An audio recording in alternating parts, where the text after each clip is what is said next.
Hi everybody, I'm Rich Lewis. Welcome to You've Only Come to Hear United. That was yet another below par performance against Fenerbahce, but we are truly at the point where nobody is surprised anymore and the habitual finger pointing begins again. And sadly, this is not beneath me either on this occasion. Now, when it comes to the player versus manager debate in terms of who is responsible for these performances, it's games like these that firmly plant my feet back in the manager's camp. I don't know if anybody else felt like this back in the Sir Alex era, but no matter a player's individual qualities, you knew the expectations of that player's role. You knew what patterns of play you expected to see, and it was for that player to put their own twist or stamp on that role within that framework. Now, there were exceptions over the years. The likes of Cantona and Ronaldo were given more license to do their own thing, but in the main, as a fan, you knew when somebody was having a bad game, and this wasn't just because they kept giving the ball away or missing chance after chance necessarily, but because the patterns and system would break down because of them. And we'd seen what made us successful, and you knew what was required as a fan. And these days, I feel like I'm in the dark. I find it hard at times to say player X, Y, or Z had a really bad game because I don't know what's been asked of them or what's expected of them from the management, or even if what they're being asked to do is reasonable. For example, you've got Mazraoui in the 10 position. What are you meant to do with that as a fan, especially when you've got players like Ahmed on the bench who could play there? Is he meant to be replacing Bruno? Is there something Bruno does or Ten Hag wants from that position that Mazraoui can replicate? Ten Hag had credit in the bank after his first season. He got a bit of a top up to that after the FA Cup final too, but he still, for me, hasn't created a structure on the pitch which helps fans to back his decisions. If what he was trying to achieve was clearer and what he wanted from the players was clearer to us, it would be easy to call out poorly performing players over the manager. Now, the game against Fenerbahce itself felt a bit like the first half against Brentford to me. We have a go, you have a go, we have a go, etc. There's lots of different ways to control a football match, i.e. the second half against Brentford, where we did it with our pressing, but we didn't use any of them against Fenerbahce, in my opinion. They got through us too easily at times. It was a relief we abandoned playing from the back because that was an accident waiting to happen. And our only method of attack appeared to be the counter-attack. And on that actually, that's one thing that drives me crazy about transition United. There's more than one way to attack.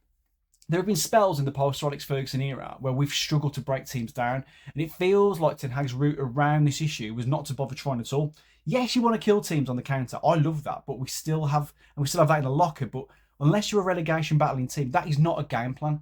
Now, I don't believe that's what Ten Hag's actually saying to the team, but that's how things play out on the pitch more often than not. See, I miss us taking games to opponents, and I want us to, see us getting back to working at the riddle of breaking teams down. Anyway, back to the game. And as I said, I love that we still have a killer counter in the locker, and that's what we saw with our goal.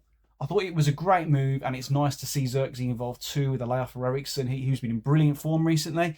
He's become a surprise regular, and I didn't think he had the batteries to play this much football, but I'm so glad he's proven me wrong. Now, with Kobe being a bit out of sorts before his injury and Bruno as well, we've really needed Eriksen's ability on the ball this season, and he's been chipping in with important goals as well. I also thought Rashford had an alright game.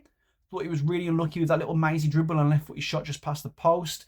I know that Garnacho's had a bit of stick, but I still love his engine and his attitude, and thought he did alright myself. Aside from the marking for the Fenerbahce equaliser, our defence did alright. Onana obviously had that great double save, and we got Unati's best game for the club with that excellent block. Casemiro did well when he came on. Xerxes was the only one who still seems a little bit off the pace, but I do believe that there's a player in there somewhere. I think we're just going to have to be a little bit more patient with him, and hopefully he might become one of those players very much a la Man City, where they're able to take, a year or so out and then come back and they look like a first team player. He reminds me a little bit of Berbatov in some ways, not exactly, not the finished article in the same way that Berbatov was when he came to us. Very different to the situation we got with Anthony, where we've tried to be patient for a couple of years, but we're still looking at a one-dimensional, one-footed player who hasn't really progressed. If anything, he's actually regressed over that period of time. Now, this episode might have been as scattered as our European performances lately, but that's because it mimics what we're seeing on the pitch. It wasn't great out there, and it's no surprise we haven't won in Europe for over a year now. Honestly, I've got no idea what to expect against West Ham on Sunday, whether it'll be the team from the second half against Brentford, or the boring slog against Villa, or another Spurs-esque collapse. Whatever happens, I'll be here next week to break it all down with you. Let's keep our fingers crossed for 3 points, and if things don't go our way, maybe City will have cheered us up by dropping points before we kick off. And then maybe we can watch Arsenal-Liverpool grind out a boring goalless draw, preferably with a couple of red cards thrown in for good measure, please. Now, before you go, don't forget to subscribe, drop a like, and share your thoughts in the comments. Let's keep the conversation going. What do you think is behind these performances? And do you agree with me that it's more on the manager than the players? I'm pretty sure that's going to be 50-50. Thanks for watching, and see you next time on You've Only Come to Hear United.